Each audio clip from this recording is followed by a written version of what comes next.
When I was finally released from the hospital, the crisp air outside felt sharper than I remembered. Michael had been waiting with the car right at the curb, his face pale with exhaustion and something heavier, something I recognized as dread. He did not say much on the drive, neither did I. The silence sat between us like a third passenger, one we both wished we could ignore but could not. We were going to collect Leah, our daughter, from my parents' house. She had been there for 3 days while I was under observation, an eternity for a 6-year-old who measures time not in hours but in hertz and hugs. When we pulled up, my heart insisted everything would be fine. My parents lived with my sister and her daughter, built-in playmates, doting grandparents, familiar walls. On paper, it looked safe. But as soon as the door opened, that illusion cracked in half. Leah was standing in the hallway, her tiny backpack strapped on like armor. The zipper strained with pajamas and stuffed animals, her floppy-eared rabbit peeking out as if trying to escape. She did not rush into my arms. She did not smile or chatter, or fling herself forward with that sparkle that usually lit up every room she entered. She only stared at the floor, her shoulders rounded, her silence louder than any cry. "Sweetheart," I said, my arms wide open, but the word floated in the air unanswered. Behind her, my mother's voice trilled, bright and false. "She has been an angel," she announced, as if rehearsed for an audience, but I knew better. Angels do not stand frozen with backpacks clutched like lifelines.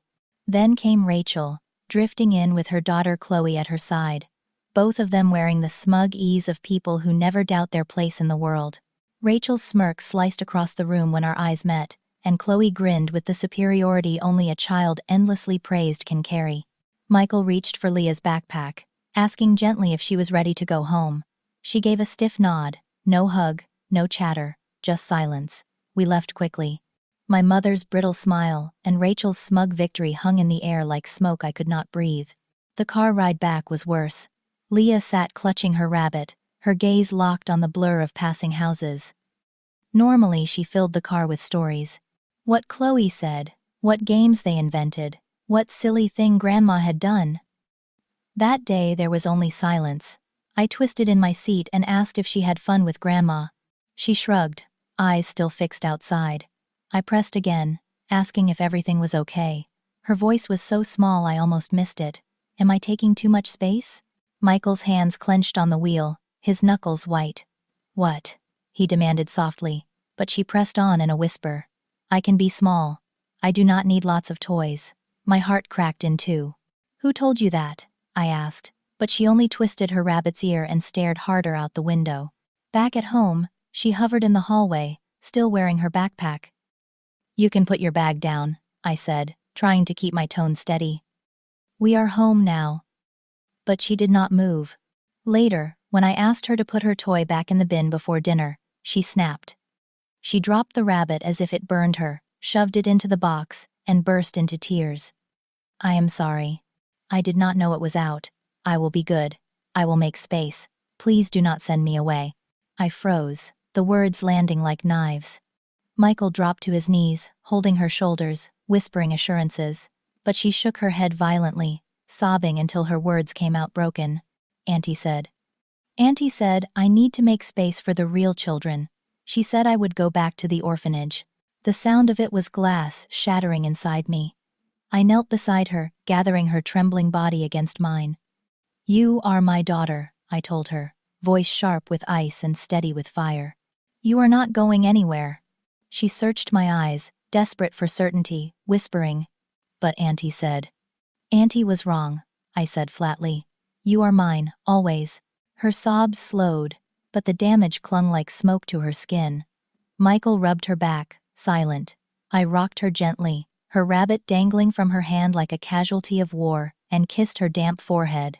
Inside me, something else ignited, a storm brewing hot and relentless. They thought they could break her in 3 days. They thought wrong.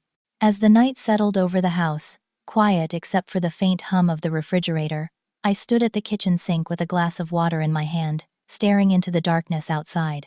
My mind kept looping Leah's broken whispers. I will make space. Please do not send me away. Words no child should ever have to form, let alone believe. They did not come from her. They were planted, poisoned, nurtured by the people who were supposed to protect her while I was gone. Michael lingered in the doorway, unsure whether to speak. He had seen me like this before, silent, calculating. The fury wound so tightly it looked calm on the surface. He shifted his weight and asked quietly, "Are you going to tell them what they did to her?" "Not yet," I replied, my voice low, almost detached. Because I knew if I spoke now, I would not stop. I needed precision, not rage. I needed to make them understand. In a way they could never dismiss as sensitivity or dramatics. Leah's fear was the line they had crossed, and there was no going back. When I finally went upstairs, Leah was curled around her rabbit, her tiny breaths hitching even in sleep. I brushed her hair from her face and kissed her temple, promising silently that no one would ever make her question her place in this family again. For years I had swallowed their barbs, their favoritism, their dismissal of me, and anything that mattered to me. But this was different. This was my child, and I would burn the ground before I let them hurt her again. I lay awake that night, staring at the ceiling, the memories rolling through me like film reels, childhood moments that I had buried but never forgotten. Rachel, the golden child, with her messes excused as creativity, her tantrums labeled spirited. Me, the shadow, the reliable one, the one expected to be useful and quiet, the one asked why my best was never quite enough. The biggest slice of cake always hers, the applause for her crooked drawings, while I was left with crumbs and critiques. Even then, I had learned my place in the hierarchy of my family. Rachel shined, I supported. She demanded, I yielded. And every time I tried to step out of that role, the consequences were swift. "You are jealous. You are too sensitive. You are overreacting." The words carved me hollow over the years until I no longer challenged them. But adulthood had given me new armor. Michael, gentle and steady, even if he avoided conflict. Adoption, after years of heartbreak. The moment Leah's wide, cautious eyes met mine when she was 2 years old, and I knew she was mine in a way that transcended blood or biology. The years of forms, interviews, waiting lists, all of it worth it the second I became her mother. She might not remember the orphanage, not truly, but the word itself carried shadows she did not deserve. Shadows my family had used as a weapon. At first, when we brought Leah home, they wore their polite masks, polished smiles, forced enthusiasm. "Oh, how wonderful," they said. "Of course we will treat her like family." But the cracks showed quickly. My mother's stiff pats on Leah's head, Rachel's brittle smiles, the little comments wrapped in sugar. "It must be different from having your own. She will always know she is not really yours." Observations, they called them. Daggers, I felt them. I told myself it was fine. Leah had me, she had Michael, that was enough. Until the impossible happened, I got pregnant. After years of being told it could never happen, after grief and appointments and crushed hope, suddenly there it was, a baby growing inside me. A miracle, the doctors said. A gift. I was overjoyed, not because Leah was not enough, but because she was. I wanted her to have a sibling, a partner in the chaos of childhood, a family she could always lean on. But my family's reaction chilled me. "Well, now you will have a real child," my mother said sweetly. "Do you regret adopting now?" Rachel asked with that infuriating smirk. My father muttered something about strangers in the house, as though my daughter, was not flesh of my soul. Their words pierced, but I tucked them away, determined to shield Leah from them. She already noticed the small cruelties. Chloe's drawings taped proudly to the fridge while hers quietly vanished. Chloe showered with praise, Leah labeled polite. Kids always notice. They carry it like invisible weights. Then came the hospital scare. 3 days hooked up to machines, praying with every breath that I would not lose this baby. When I finally came home, weak but relieved, I discovered the real damage had been done while I was gone. They had compared Leah not just to Chloe, but to the baby inside me. They had told her she was expendable, disposable, that the new child deserved her place. That was the night my fear transformed into fire. They thought they could reduce my daughter to nothing more than a placeholder, but they had no idea what they had unleashed. It was a Saturday morning when I decided I could not let another day pass without confronting them. The weight of silence in my house had turned into a pressure that pressed against my chest with every breath. Leah was at her dance class, spinning her way through spider songs and tiny leaps, blissfully unaware of the storm that was gathering just beyond the walls of the studio. That was how I wanted it. This was not for her ears. This was for mine. Michael drove, his hands gripping the steering wheel tighter than he should. His knuckles were pale, his jaw set. "Are you sure about this?" he asked, his voice careful, as if afraid the wrong tone might ignite me. I turned my head slowly, giving him the look only a woman who has been pushed beyond her limits can give. "I am very pregnant, very tired, and very much finished with their cruelty. So yes, I am sure." He nodded once and said nothing else. Smart man. When we pulled into the driveway, I did not feel nerves. I felt rage, electric and steady, thrumming in my veins like fuel. Inside, the scene could have been cut straight from a family photo album. My mother fussing over a plate of cookies, the perfect hostess. My father standing stiff in the corner, arms folded, a monument to silence. Rachel perched on the couch like a queen on her throne, her husband nodding dutifully beside her. And Chloe sprawled on the carpet, coloring, each line met with applause as though she were composing masterpieces. It looked normal, but under the surface, it was rotten. I did not waste time. "What did you say to my daughter?" My words cracked the air like breaking glass. The room stilled. Even Chloe's crayon paused mid-stroke. My mother looked up first, her smile pasted on like frosting. "Oh, Julia, do not be dramatic." Leah misunderstood. I laughed, sharp and humorless. Misunderstood? She came home sobbing because her aunt told her she needed to make space for the real children. Rachel straightened, lips twitching into that familiar smirk. "She was in Chloe's space," she said flatly. "She needs to learn boundaries." "Boundaries?" I snapped. "She is 6. The only boundary she should be learning is not to eat paste." Michael shifted, about to step in, but I raised my hand, silencing him. This was mine. My father's voice rumbled low. "You are too sensitive right now. Everything feels bigger because of the pregnancy." Ah, the classic move. Gaslight me into doubting my own ears. "Sensitive," I repeated, tilting my head. "I thought sensitivity meant not telling a child she was disposable." Rachel rolled her eyes. "No one said she was disposable." "Really?" I shot back. "Because Leah told me her aunt said she would go back to the orphanage." That does not sound like a Hallmark moment. Rachel shifted, her husband squeezing her knee like some loyal pet. "We did not mean it literally," she muttered. My mother cut in, syrupy sweet. It was just to make her behave. Behave. Their favorite excuse. I leaned forward, my words sharp enough to slice. "You told a child who barely remembers the orphanage, but knows enough to fear it that if she did not behave, she would be sent back. And you thought that was acceptable?" Silence. Then Rachel let the mask slip. "Stop pretending Chloe and that girl are equals. They are not." The words hung in the air, toxic and raw. My father did not flinch. My mother did not gasp. Rachel's husband nodded like she had just spoken truth. Their silence screamed louder than any denial. I sat back, oddly calm. "Thank you," I said softly. My mother blinked. For what? For finally saying it.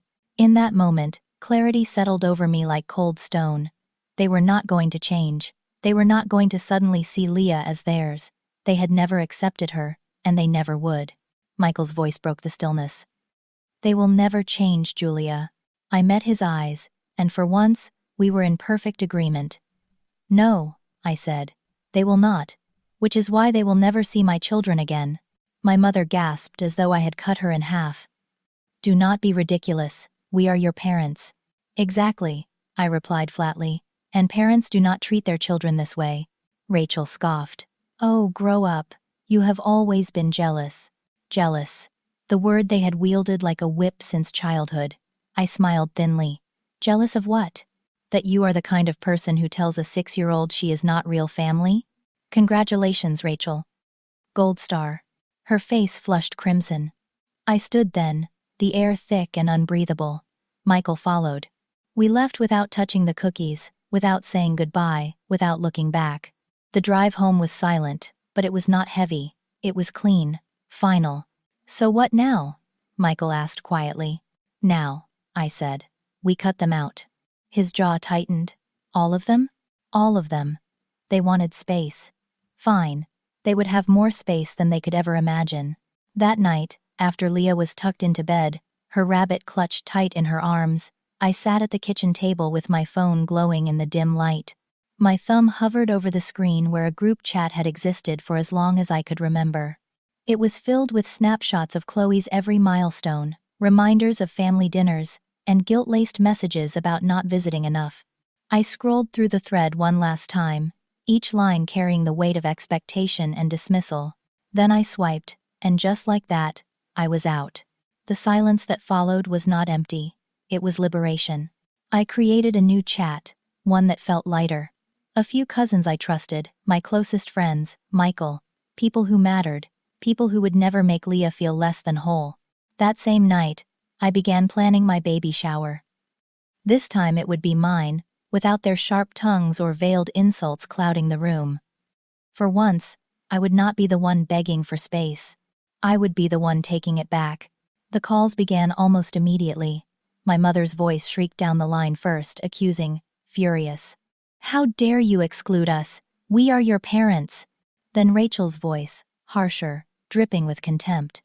"You are pathetic, Julia, hiding behind that girl, poisoning her against us. You will regret this." My father's voice came later, quieter but no less manipulative. "This is not how family works. You do not cut people off." But had they not been cutting me off my whole life? Slice by slice, comment by comment, until the only place I was allowed was the margins? When I stopped answering their calls, the texts came in waves. Paragraphs meant to guilt me back into submission, attempts to rewrite history, to paint themselves as misunderstood saints. I muted the thread. Let them scream into the void. But silence did not mean surrender. They began to spread their story, calling relatives, bending ears with their version. "Julia is unstable. The pregnancy has made her irrational. She is poisoning Leah against her family." They spun their tale, hoping to make me the villain. One cousin called me, confused. "Your mom said you banned them from the baby shower. Is that true?" "Yes," I said. "She said it is because you are unstable." "Because of the pregnancy?" I laughed bitterly. She told my 6-year-old daughter she is not real family and threatened to send her back to the orphanage. That is why she is not invited.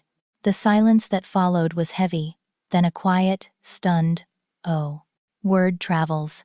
And with every shocked response, another seed of doubt was planted in the wider family tree. My parents and Rachel thought they could smear me. Instead, they revealed themselves. The day of the shower arrived, sunlight streaming through the windows of our home. Streamers stretched across the living room, balloons bobbed in corners, and a cake sat proudly on the counter, baked by my friend Sarah, who had always known how to show up when it mattered. Friends filled the room, laughter bounced off the walls, and Leah darted around handing out napkins with the pride of a hostess. She announced to anyone who would listen that she was going to be a big sister, her smile radiant, her little chest puffed with pride when people called her the best big sister. For once, she was not on the sidelines. She was center stage, exactly where she belonged. I wanted to freeze the moment, to hold it safe. But then the doorbell rang. Michael and I exchanged a glance. His eyes hardened, already knowing. I opened the door, and there they were. My mother stood with a sagging cake in her hands, my father looming behind her, Rachel striding forward with her husband dragging a massive gift bag. Their smiles stretched wide, masks of charm for the crowd they were about to face. "Surprise!" my mother chirped, too loud, too sweet. We could not stay away. Family is family after all. Behind me, I could feel the room stiffen. Guests shifted, unsure. Some had not realized my parents and sister were uninvited. Now they saw the truth. I stepped aside, because what else could I do? Wrestle the cake out of her hands and slam the door? Not yet. They entered, acting like saints walking into a chapel. My mother handed off the cake, announcing to everyone within earshot, "Oh, what a lovely gathering. This baby will bring the family together properly." Properly. The word landed sharp. Not a soul challenged her. Not yet. I stood by the fireplace, watching as they mingled, charm slipping through cracks. My mother cooed in the kitchen, her voice syrupy. "Of course this one is different. Your own baby. It is just special." A cousin's eyebrows shot up, but she stayed silent. Rachel, laughing too loudly at the punch bowl, added her piece. Chloe has been so excited. She says she will teach the baby everything. It is different when it is blood. Blood. The word hung like smoke, thick and choking. I kept my silence, calm and waiting, because I knew what was coming. The breaking point arrived sooner than even I expected. One of my friends crouched down beside Leah, smiling with genuine warmth. "You must be excited to be a big sister," she said. Leah's whole face lit up. She nodded, clutching her rabbit with pride, her little voice steady for once as she whispered, "I am going to help with everything." And then Rachel leaned toward her husband, her voice pitched low but not low enough. "Please, she is not even a real sister."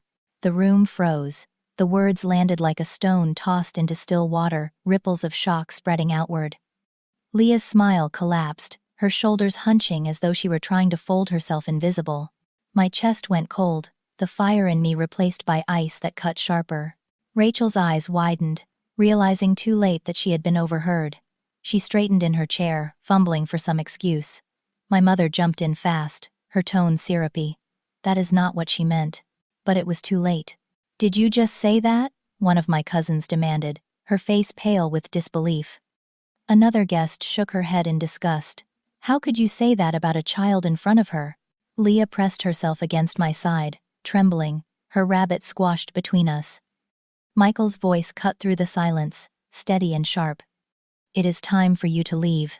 Rachel's face flushed crimson, her mouth twisting. "This is ridiculous. You are twisting my words." "No," I said, my voice low but carrying across the room.